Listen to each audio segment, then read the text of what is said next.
So now that we've discussed why America will probably lose this war, I want to now shift our focus to discuss how the world will change because of this war. What does the end of this war look like? And to do that, what's really important is to go back to our model of how the world works, okay? So remember, last week we discussed the structure of the world. And at the very core is the empire. Because the empire provides the muscle, the military might, to shape the contours of reality, okay? And then with the empire, you have the finance, okay? Finance includes City of London, Wall Street, Bank of International Settlements, and asset managers. And they are the game masters, okay? Okay, the empire is the muscle, but the finance are the ones who actually set the game. And then this creates the global economy, which is based on the US dollar, right? But you can't actually have people believing that this is the way the game is structured, because then people won't want to play the game. So what you do is you create an additional layer of multilateral organizations, what the Americans like to call the rules-based international order, including the UN and the WTO, okay, and other organizations. But this makes people believe that the way the world is structured is fair, open, and transparent. And you hide the finance and the empire behind multilateral organizations, okay? And then to justify this system, you have the culture, education, and media, which then creates the different legal infrastructure of different nations and the values as well. Okay? So this is how the world is organized. We also discuss how there are these organizations that are above the nation state, that are above the system in order to benefit from the system, to keep it going, but also to extract rent from it. And these include intelligence, crime, and science. We also discuss how the organizing forces behind intelligence, crime, and science are transnational capital,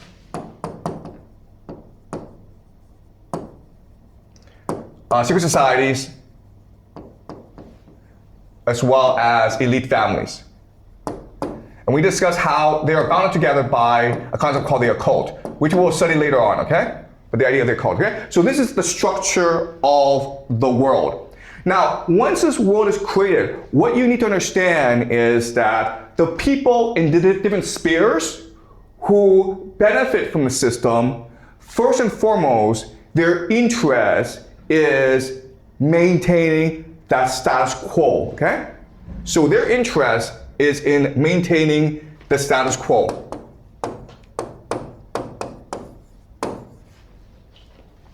All right?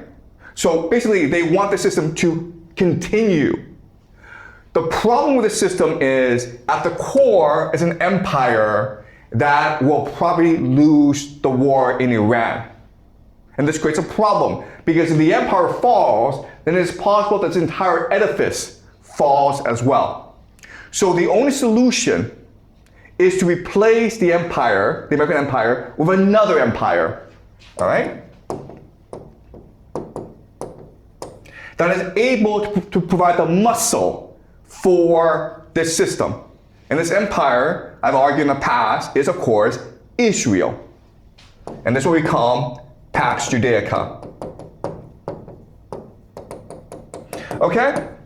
So on the surface, it seems like this war is one between the United States and Iran. But in reality, what this war really is about is a war between the United States and Israel, where the American empire has become corrupt, incompetent, and arrogant. And so now Israel sees an opportunity to replace the American empire in the system. And it's something that eventually every aspect of the system will agree to do. All right? So the main outcome of this war, when it ends, is that Israel will replace America in the Middle East. Okay? All right. So let me first discuss why the American empire is falling.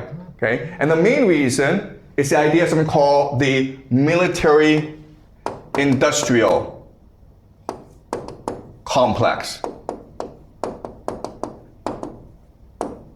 So, for most of its history, America did not have a professional army. Why? Because the founding fathers and most American citizens believed that if there's a standing army, if there's a professional army, that's a direct threat to the liberty of the Americans, okay? Because the Americans fought a war, the Revolutionary War, to get rid of the professional army that was the British.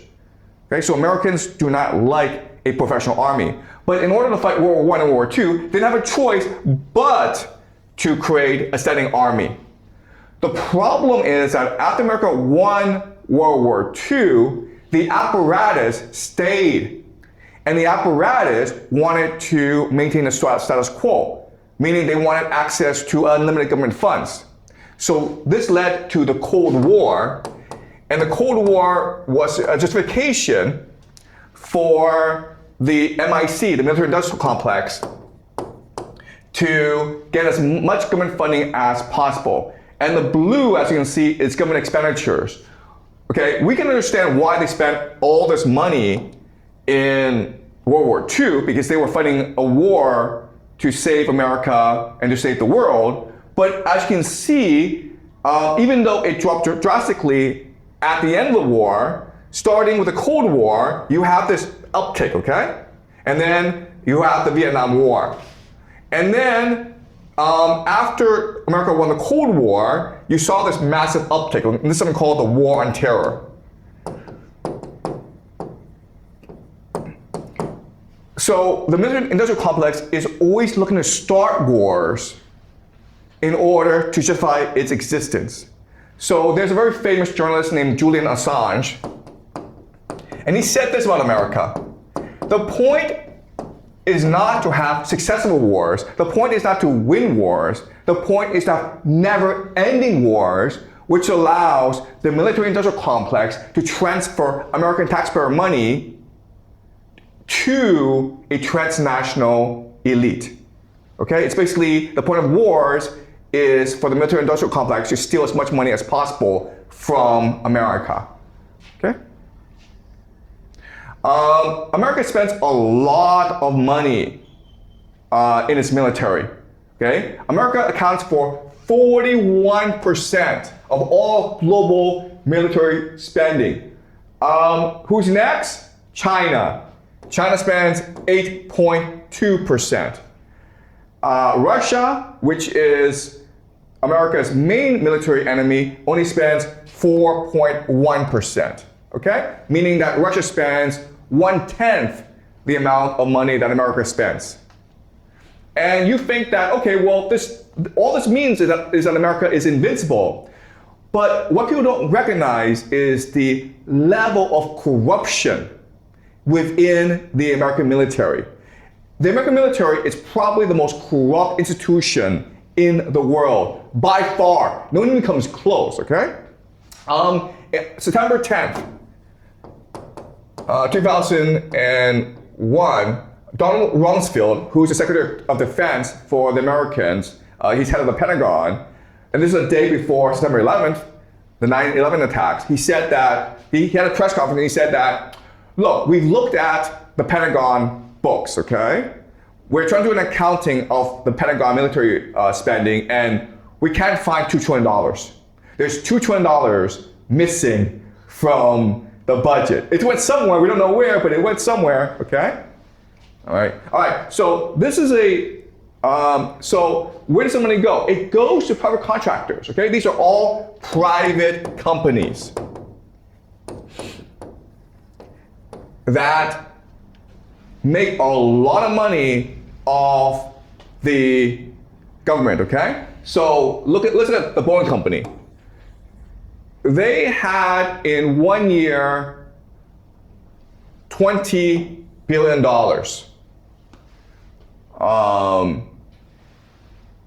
from the government. They got $20 billion in contracts from the government, okay? To do so, they had to spend $16 million in order to lobby Congress through advertisements, through political campaigns. And then they bribed, this is a bribe to politicians. They spent $2 million, okay? So this is a really good business to be in. You spend $2 million, you give them bribes to politicians, then you spend $16 million on campaigns, and then you make $20 billion, okay? This is extremely profitable. The difference, of course, is being picked up by the American taxpayer. The Boeing company is not just a defense contractor, but also makes civilian airplanes. And for these past few years, there's been quite a few cases of civilian airplanes falling out of the sky made by Boeing. Okay, so for example, the Boeing 737 MAX. Okay, there was a recall because there were some engineering issues with the plane.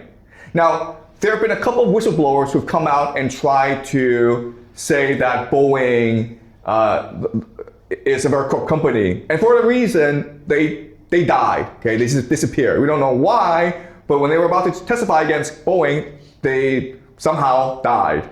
All right. This is a really interesting story that shows you the level of corruption in the Pentagon. There is this woman who's a contractor for the Army, and she stole $103 million. Okay? That's a lot of money, $103 million. She stole it. The Army didn't know, and she kept on stealing, and no one seemed to care in the Army.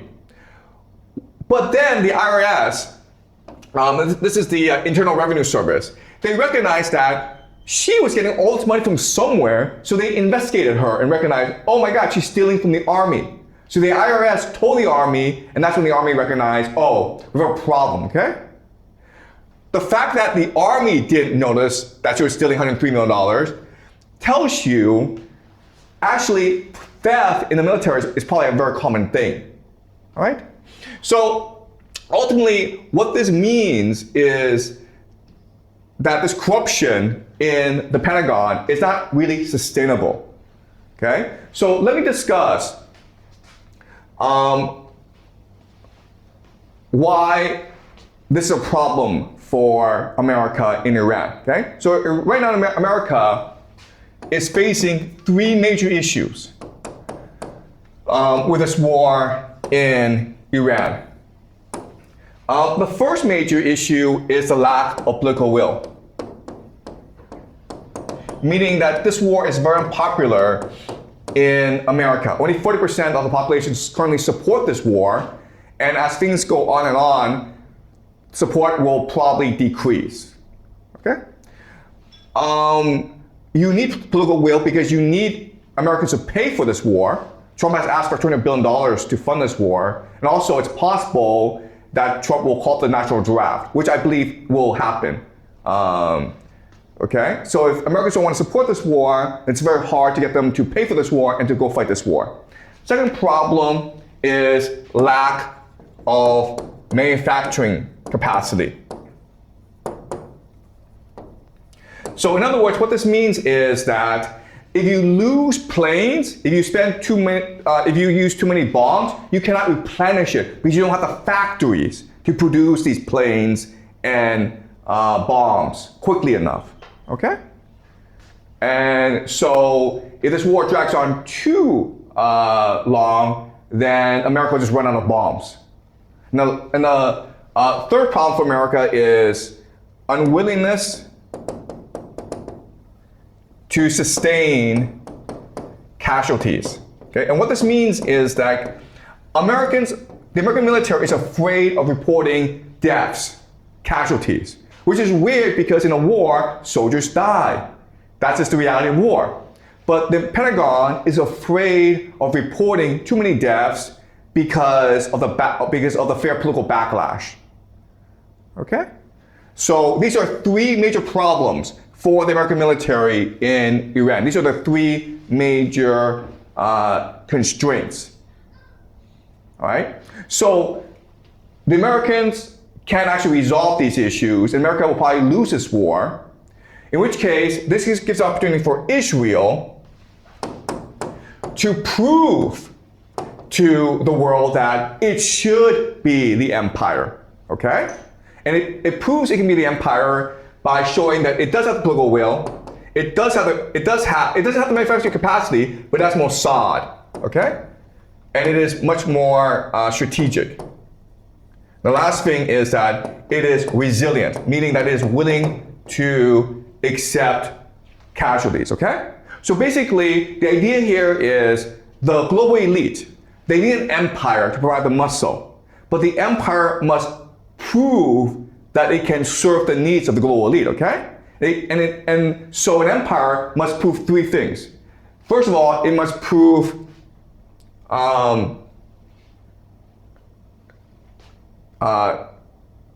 unity. It must prove it has the resources and the capacity, basically the capacity, okay? And it must prove determination. All right? So to understand this idea, let's just do a thought experiment. Right? Let's just say that we're venture capitalists. We have billions of dollars, we have trillions of dollars, and we want to invest in a company. Okay? So we're approached by two companies. Company A, Company B. Okay? So Company A comes to us and says that, look, I have 100 companies, and they're all profitable. Okay? I don't have a business plan, but I have lots and lots of resources, and I have a lot of experience and a lot of skill, and so if I were to invest in another company, I'm sure it'll make a lot of money. Okay? All right? So, skills and experience. That is Company A. Company B is these young guys, and they failed, okay? But they're like, you know what? We're gonna put our heart and soul into this enterprise. We're going to work 16 hours a day, every day for as long as it takes. And we won't stop, okay? Even if this company is successful, we're gonna keep on going because it's our passion. And if this company fails, then we're bankrupt. We might kill ourselves, all right? So if you are the venture capitalist, do you put your money in A or do you put your money in B? Now, most people would put their money in A because they think it is low risk. But if you're a smart venture capitalist, you put your money in B because it's high reward. Okay? So company A already has 100 companies that are successful. People in the company don't really care if this new enterprise is successful or not. Who cares? Right? I can afford to lose. In which case, it's more likely the company A steals your money than actually invests it properly. Whereas company B is going to be the opposite, where this is their last chance. If they take your money, they're going to make sure that they grow it. Because if they don't grow it, then they themselves die. Okay? So you need these things. You need unity, capacity, and determination.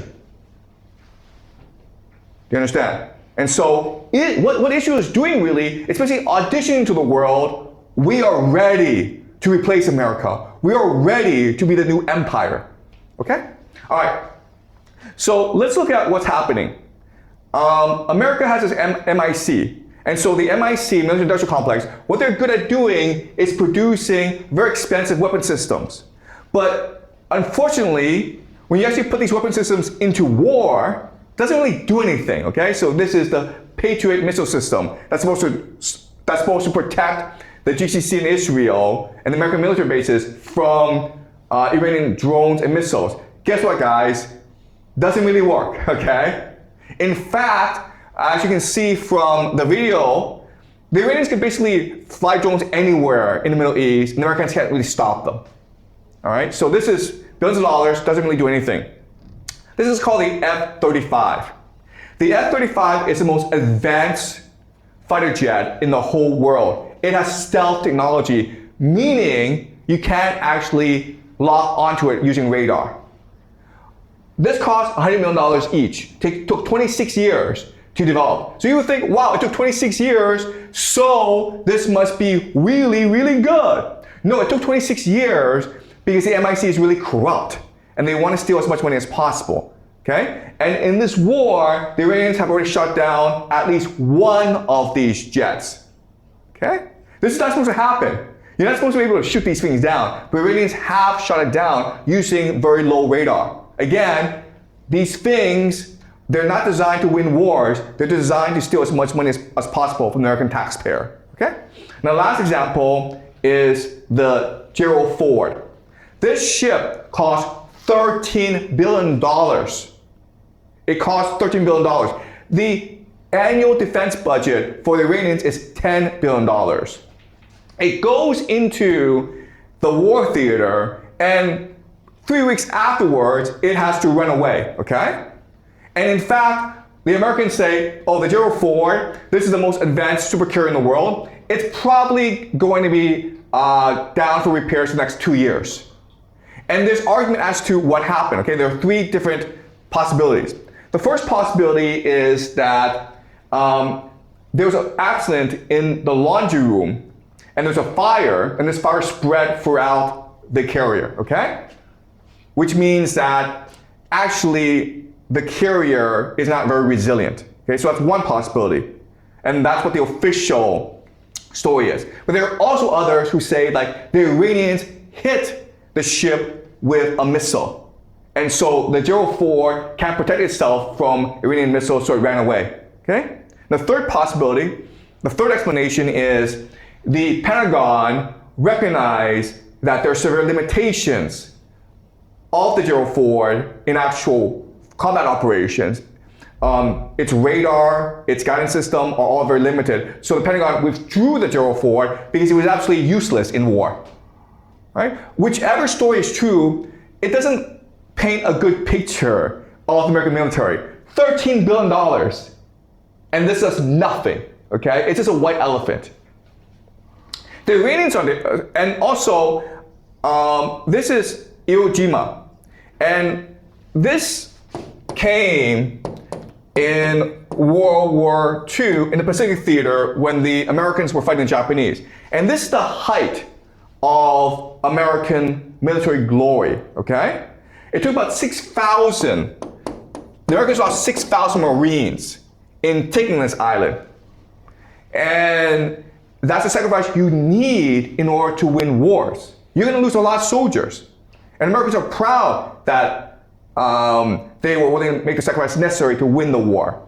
The problem is Americans are no longer willing to sustain casualties, okay?